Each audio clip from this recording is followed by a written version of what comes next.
They weren't expecting this. The control they've always had. The ability to disappear when things get too close. To make the other person doubt themselves. To pull, then push. Suddenly, it doesn't work anymore. Because this time, they've met someone who doesn't play the game. Someone who doesn't chase confusion. Who doesn't shrink to earn love.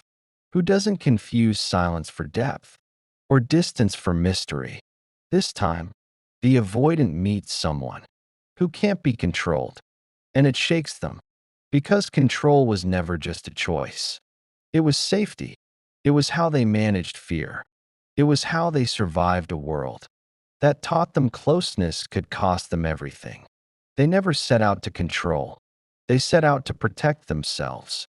They just learned that the only way to feel safe was to hold the upper hand. But then they meet someone who doesn't hand it over. Someone who doesn't get pulled into their patterns. Doesn't try to rescue them from their silence. Doesn't beg for scraps of attention. They stand calm, rooted, present, and for the first time, the avoidance walls don't give them power.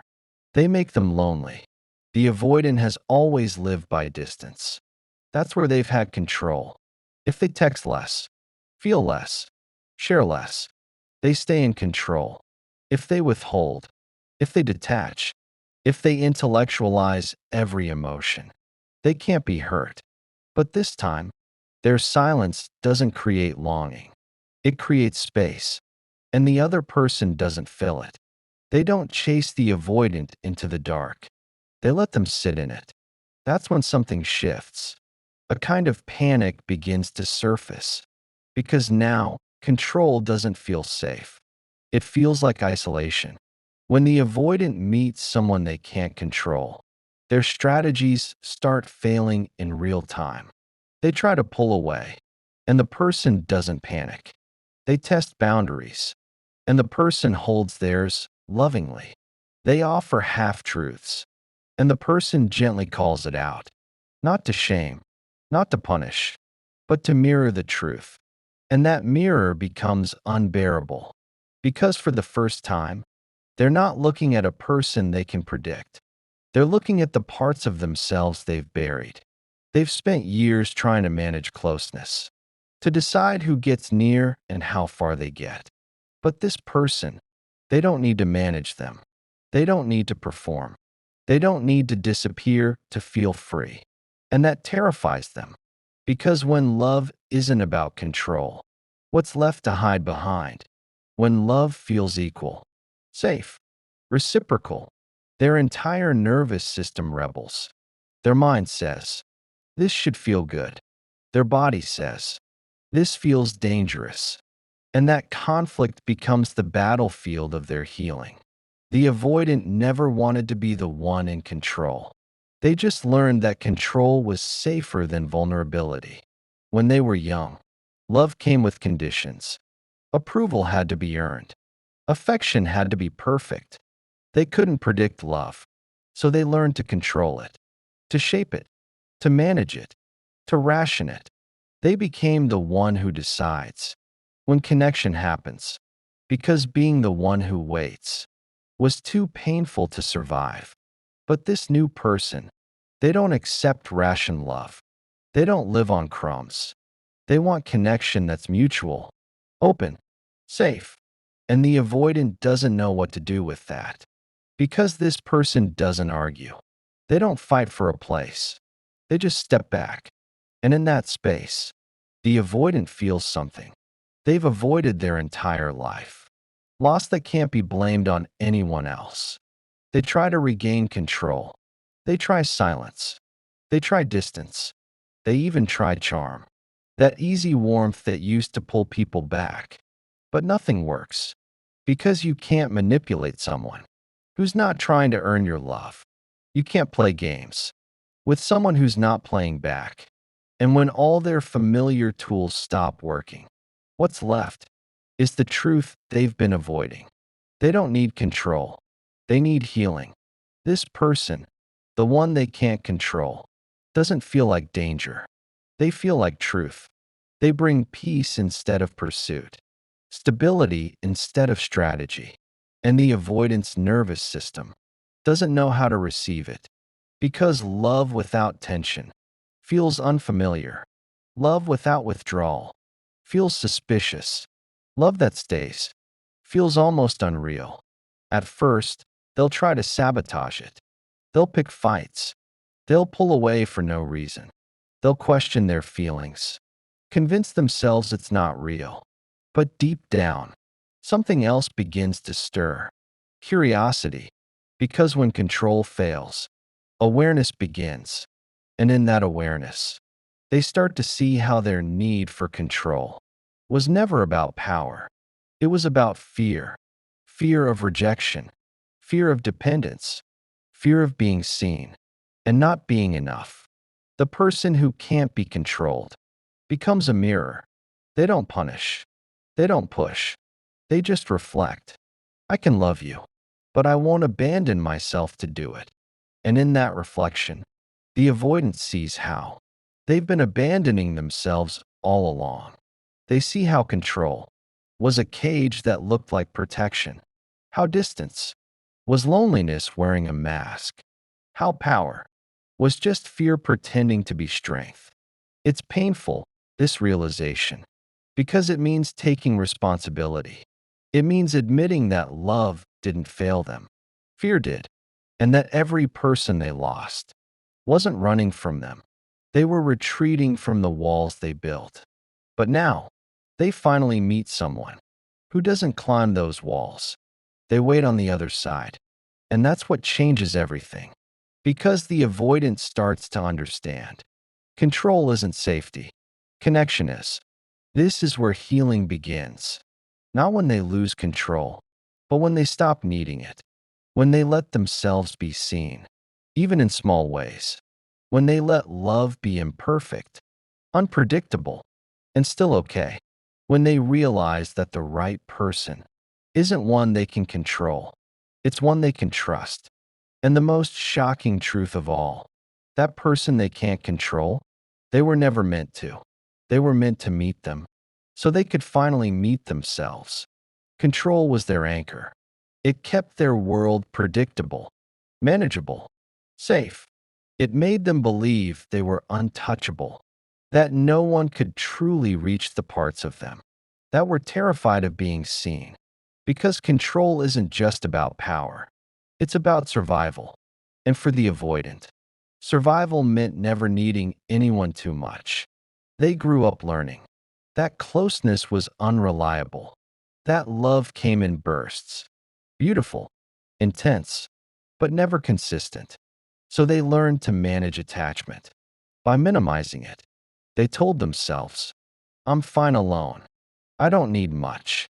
I don't feel things the way others do. But all of that was a shield, because beneath that independence was a child who once needed too much and paid the price for it. So they built control, brick by brick, rule by rule. Don't depend. Don't expect. Don't feel too deeply. And it worked for a while until they met someone who didn't fit inside those rules, someone they couldn't predict, someone who didn't react to their withdrawals with panic or pleading, but with boundaries. And boundaries are the one thing that control can't manipulate. When you're used to control, someone with boundaries feels like resistance, but they're not resisting. They're protecting peace. And that's what disarms the avoidant. Because this time, their detachment doesn't draw someone in. It just creates silence. And the silence doesn't mean rejection anymore. It means accountability. They're left alone, not because they were abandoned, but because they chose distance. And the other person respected it. That's new. That's different. That's confronting. Control was supposed to keep them safe. But now it's keeping them out of warmth, out of connection, out of love. And the thing they use to protect themselves is the same thing. That's making them lonely. They start feeling the weight of it. The ache of always having to be the strong one, the detached one, the calm one, while inside they're screaming for something real. When the avoidant meets someone they can't control, they meet the limits of their old self. Because this person doesn't just challenge them, they reveal them. They bring out the contradictions they've been trying to hide. The part that says, I want you, and the part that says, don't get too close. The part that longs for intimacy, and the part that runs from it. The part that wants to be known, and the part that's terrified to be seen. This person doesn't fix them. They hold a mirror, and that mirror becomes the beginning of truth. The avoidant starts to realize that what they've been calling love was really control in disguise. Because real love is unpredictable. You can't time it. You can't manage it. You can't filter it through fear. Love asks you to surrender, to trust what you can't control. And that's the one thing the avoidant was never taught how to do. To them, surrender feels dangerous. Because when they surrendered as a child, it led to pain, to rejection, to disappointment. They learned that being open meant being vulnerable, and being vulnerable meant being hurt. So they learned to master distance, to perfect withdrawal, to confuse self-protection with strength. But this person, the one they can't control, isn't asking for surrender through fear. They're offering it through safety. And that's the difference. Because control says, if I hold back, I can't be hurt. But love says, if I hold back, I can't be seen. And that truth hits hard. For the first time, the avoidant starts questioning if safety built on distance isn't safety at all, but avoidance disguised as peace. They start realizing that maybe they never felt safe. They just felt numb. When you're used to chaos, numbness feels like peace. When you're used to rejection, distance feels like protection. But when you finally meet someone safe, your body doesn't celebrate. It panics. Because safety doesn't feel familiar. It feels wrong. It feels suspicious. It feels like the calm before the storm. So the avoidance instinct is to create the storm, to bring back what feels normal. They'll pick at the calm. They'll search for flaws. They'll test love to see if it breaks. Because if they can make it break, they don't have to risk trusting it. But this time, it doesn't break. This person stays calm, centered, unmoved by the chaos. They don't chase. They don't beg. They simply hold their peace. And that's what begins to undo the avoidant. Because peace is stronger than control. And love that doesn't react is love that reveals. It reveals the truth. That control was never power. It was fear, dressed in self-sufficiency. They start to see how every time they tried to control love, they were trying to rewrite the past, to make sure the ending wouldn't hurt this time. But love isn't a past you can edit. It's a present you have to enter. Fully, unguarded, alive. And that's terrifying. But it's also freeing. Because when the avoidant stops trying to control love, they start learning how to receive it. And that is the beginning of their transformation. Let's go deeper into that transformation. How losing control doesn't destroy them. It begins to heal them. Where love stops being a battlefield and becomes a mirror for growth. Something starts to shift, quietly at first, almost unnoticeably. The avoidant begins to see what control has cost them. Every wall that kept them safe also kept them unseen. Every silence that gave them power also stole their connection. Every retreat that spared them pain also robbed them of joy. Control protected them from loss, but it also protected them from love. When they meet someone they can't control, they're forced to face the emptiness behind their calm. That hollow space where intimacy should be. That quiet ache that success and independence never touch. It's the place where love wants to land, but never could. And that's when they start realizing that healing isn't about being unbothered. It's about being able to stay, to feel, to risk closeness, without needing to dominate it. They begin noticing things differently. The way peace feels in their body, unnerving but kind. The way the other person doesn't flinch when they finally open up. The way stillness no longer feels like danger, but possibility. And that's new, because for the first time, they're not being punished for being vulnerable. They're being met. And that's when the real unraveling begins. Healing doesn't happen in big, cinematic moments. It happens in micro decisions. In the moment they want to withdraw, but choose to stay. In the moment they want to test, but choose to trust. In the moment they want to run, but choose to breathe. Those small moments become bridges. And one by one, they start crossing them. They start to realize that this person, the one they can't control, wasn't sent to expose them, but to teach them, to show them that intimacy doesn't have to mean danger, that love can coexist with space, that surrender doesn't mean disappearing. It means being real, present, whole. They start to understand that safety isn't in power, it's in presence. And that realization starts breaking old patterns from the inside out. At first, it feels uncomfortable, almost unbearable, because vulnerability for the avoidant isn't about oversharing. It's about feeling without retreating. It's about letting love in, even when their instinct says run. It's standing in warmth, without the armor of distance. And every time they do it, a part of their past loses power. Because healing isn't about becoming fearless. It's about learning to stay. Even when you're scared, they start to feel something unexpected. Relief. Because control was heavy.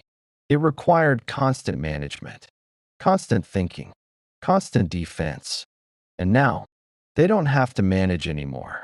They just have to be, to show up, to listen, to love without strategy. That's not weakness. That's strength of a different kind. The kind that doesn't need control. To feel secure, they start seeing the other person differently too. Not as a threat to their freedom, but as someone who offers it. Because real freedom isn't about isolation. It's about connection. That doesn't cage you. That's not weakness. That's strength of a different kind. The kind that doesn't need control. To feel secure, they start seeing the other person differently too. Not as a threat to their freedom, but as someone who offers it. Because real freedom isn't about isolation. It's about connection. That doesn't cage you. There are still moments of panic. Old habits don't die quietly. They whisper. They tempt. Pull away before it hurts. Don't say too much. Don't need them. But now, they recognize those voices for what they are. Echoes of a past that no longer fits. And instead of obeying them, they breathe through them. They stay. Because control used to mean safety. But now, presence means peace. The person they can't control becomes a safe mirror for their transformation. Not by fixing them, but by being steady enough for them to see themselves clearly. They see that love isn't something to win. It's something to allow. That vulnerability isn't a loss of power. It's the birth of it. And that the courage they've been searching for was never found in distance, but in staying open. They begin to notice something subtle. They're not just surviving connection anymore. They're experiencing it. They laugh more easily. They listen without fear. They reach out first sometimes. And it doesn't feel like defeat. It feels natural. It feels human. Because for the first time, they're not performing love. They're participating in it. And that is what real growth looks like. When the avoidance starts healing, control becomes less attractive. Peace becomes more magnetic. They stop craving chaos. Because chaos was just a cover for emptiness. They stop chasing what hurts. Because they've learned that love doesn't need to burn to be real. And the person they couldn't control becomes the one who helped them meet their truest self. the one who no longer needs to hide behind power. They don't call it control anymore. They call it fear. And then they release it. Because love that's genuine doesn't require a script. It just requires presence. They stop asking, how do I stay in control? And start asking, how can I stay open? And that question changes everything. When the avoidant starts to experience love without control, it doesn't feel peaceful at first. It feels terrifying because peace isn't what they're used to. Peace feels foreign when your nervous system was trained to expect danger. The quiet, the stillness, the ease. It all feels suspicious. They don't trust calm because calm was never safe. Calm was the moment before the storm. Calm was when love suddenly changed tone.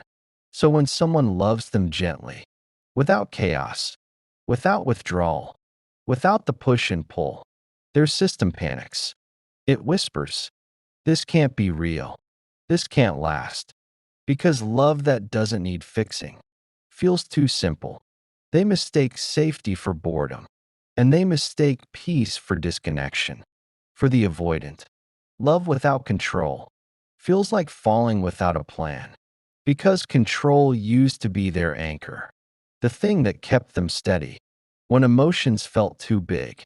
Without it, they feel exposed, so they reach for distance, not because they don't care, but because they're overwhelmed. They crave the familiar discomfort more than the unknown safety. It's not that they don't want love, it's that they don't yet trust what love feels like when it's not earned through effort or conflict.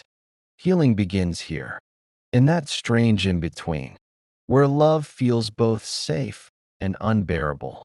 Because this is where the old patterns surface. They try to create chaos to feel secure. They test to see if the other person will leave. They withdraw to feel in control again. But something's different this time. The person they're with doesn't chase, doesn't panic, doesn't fight for reassurance. They stay calm, steady, grounded. And that steadiness, is what begins to rewire everything. The avoidance starts noticing that this new kind of love doesn't punish them for being distant, but it doesn't reward them either. It just is. There's no collapse, no storm, just quiet truth. And in that quiet, their heart starts to thaw, because love that doesn't demand control offers something else entirely. Space. Space to feel. Space to come closer. Space to be unsure. But make no mistake, that thawing hurts. Because when you've been numb for so long, feeling again burns. Every unprocessed memory surfaces. Every unmet need screams to be seen. They remember the times they reached for love and found rejection, the times they showed emotion and were told they were too much, the times they were abandoned for being human. Now, as they open again, all those buried moments rise like ghosts, asking to be acknowledged. And the only way forward is through. The person they can't control becomes the mirror that reflects their tenderness back to them. And it's disorienting because they're used to hiding behind composure. They're used to being the one who pulls away first, the one who knows how to stay untouched. But now, they're seen, fully, softly, deeply, and that kind of visibility feels more vulnerable than anything else. It feels like being known, and not being able to escape it. They begin to realize something profound. That being known doesn't destroy them. It connects them, because control kept them safe, but it also kept them alone. Now being seen, being emotionally naked, is what begins to set them free. They start to notice that love isn't something they can manage. It's something they can experience, and that requires surrender, not to another person, but to themselves, to their feelings, to their truth, to their capacity to stay. There's a moment in healing when the avoidant finally feels the weight of what they missed. By staying in control, they realize how many moments of intimacy they've deflected, how many connections they've dulled, how many people they've silently kept at arm's length. Because closeness felt like suffocation. And that grief, it's heavy, but it's also sacred. Because grief means they finally care enough to feel. It means the walls are no longer impenetrable. It means they're no longer numb. They start to see that love isn't something they have to protect themselves from. It's something they can learn to rest in. That doesn't mean dependency. It means balance. It means being able to say, I'm scared, but I'm staying. I need space, but I still care. I'm learning how to love differently. That honesty becomes their new form of safety. Because control always demanded perfection. But connection just asks for truth. And as they practice this new kind of openness, their nervous system starts to shift. The urge to run softens. The silence between texts doesn't feel like a threat anymore. Conflict no longer feels catastrophic. It feels reparable. They stop overanalyzing every word. They stop bracing for loss. They stop needing to win emotional battles. They start to rest. And in that rest, they discover what real love feels like. Not dramatic, not distant, but deeply alive. Love becomes less about avoiding pain and more about allowing joy, less about testing loyalty and more about building trust. They learn that love without control isn't chaotic. It's grounded. It's not powerless. It's peaceful because the power they were chasing was never the kind that sustains connection. It was survival power, the kind that keeps you from being hurt. But now, they're learning emotional power, the kind that keeps you connected, even when you're scared. And the person they can't control, they don't lose them. They meet them. For the first time, they meet someone fully, not through defenses, not through tactics, but through truth. They start loving differently. They start listening with curiosity instead of caution. They stop performing independence and start practicing intimacy. They realize that connection doesn't have to mean captivity. It can mean freedom, the kind that comes from being understood. Healing for the avoidant isn't loud. It's subtle. It's the softening of tone during an argument, the text they send instead of ignoring, the apology that isn't strategic, just sincere. It's the moment they let someone's love land. And don't flinch. It's the quiet, everyday choice to show up when it's easier to pull away. And over time, those moments accumulate until love stops feeling like danger and starts feeling like home.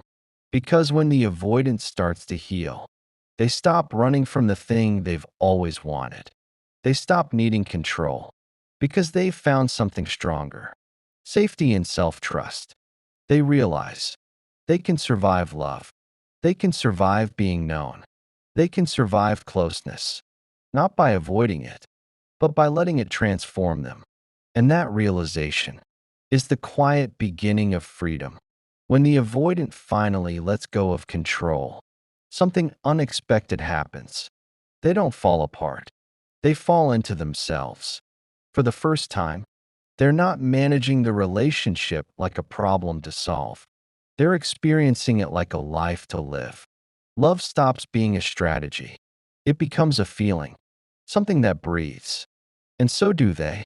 The person they couldn't control turns out not to be a threat, but a teacher, because what that person gave them wasn't power, but presence. They taught them that love doesn't need to be chased or earned. It just needs to be received. And that's harder than it sounds. Because to receive, you have to be still. You have to be open. You have to stop running. Healing, for the avoidant, isn't the end of control. It's the rediscovery of trust. Trust in the other. Trust in love. Trust in themselves. It's the first time they can sit with someone, feel safe, and not need to shrink or retreat. They start to realize that safety doesn't come from controlling outcomes. It comes from being grounded in who they are. They no longer need to manipulate distance to feel secure. They can be close and free, connected and whole. And that changes everything. Because now, love becomes less about managing anxiety and more about sharing peace. They no longer fear being known. They start to crave it. Because being known now means being seen, not being judged. It means being held in truth, not punished for honesty. The person who once flinched at intimacy now leans into it, carefully, tenderly, courageously. This version of the avoidant is different. They don't need to test love anymore. They don't need to earn it by withholding or prove their worth by detaching. They've learned that love doesn't disappear just because they soften. They can say, I need you, without feeling small. They can say, I'm scared, without feeling weak. Because strength is no longer about distance. It's about presence. The person who once believed that closeness would destroy them now discovers that it's the very thing that heals them. They stop choosing people they can control and start choosing people they can grow with. Because control was never love. It was fear in disguise. And love, real love, doesn't need to be managed. It needs to be met. Their world softens. Conversations go deeper. Moments feel longer. Laughter feels real. Not performative. Not defensive. Just free. They stop hiding behind intellect, humor, or busyness. They stop trying to predict rejection before it happens. They stop trying to protect themselves from what they're already safe in. Now, when distance comes, they don't panic. They breathe.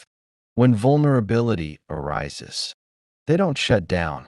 They stay curious because they've learned that love isn't something that needs perfect conditions. It grows even in the imperfect. And when they finally feel that, when they feel love and safety coexisting, something clicks. It's not that the fear disappears. It's that it no longer decides for them. That's when healing turns into freedom. Because healing isn't about never feeling the urge to run. It's about learning you don't have to obey it. It's knowing that discomfort doesn't mean danger. That peace doesn't mean loss of excitement. That intimacy isn't a trap. It's a bridge. The avoidant finally steps onto that bridge. And for the first time, they don't look back. They walk across, slowly, carefully, fully awake. They start creating the kind of love they once believed was only possible for other people. A love with depth, with patience, with emotional honesty. They become someone who doesn't just understand connection, they embody it. The same person who once said, I can't do relationships, now says, I'm learning how to stay. And they do stay. Not perfectly, not without fear, but with awareness. And that makes all the difference. Because this is what healing really looks like. Not instant, not effortless, but deeply human. It's crying when you finally understand why you've always left. It's forgiving yourself for not knowing better. It's realizing you never needed to be in control to be loved. Healing is when you stop fighting love and start allowing it to meet you exactly where you are. And the beauty of it, they don't need to become someone else to deserve it. They just need to become themselves, without the armor. Because all along, love wasn't waiting for their perfection. It was waiting for their permission. Permission to be seen, to be felt, to be held. And now, they finally give it. They're no longer afraid of love that stays. They're no longer bored by peace. They're no longer addicted to the chase. Because they've learned that what's real doesn't need pursuit. It needs presence. And presence, for the avoidant who's finally ready, is the most intimate act of all. Now they know love doesn't threaten their freedom. It is their freedom. Because when you can love without control, you don't lose yourself. You meet yourself more fully than ever before. And that's the moment the avoidant finally stops running. Not because they found someone they could control, but because they found someone they could trust.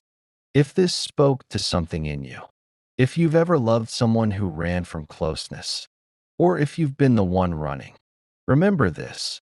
Healing isn't about forcing connection. It's about learning how to feel safe enough to stay.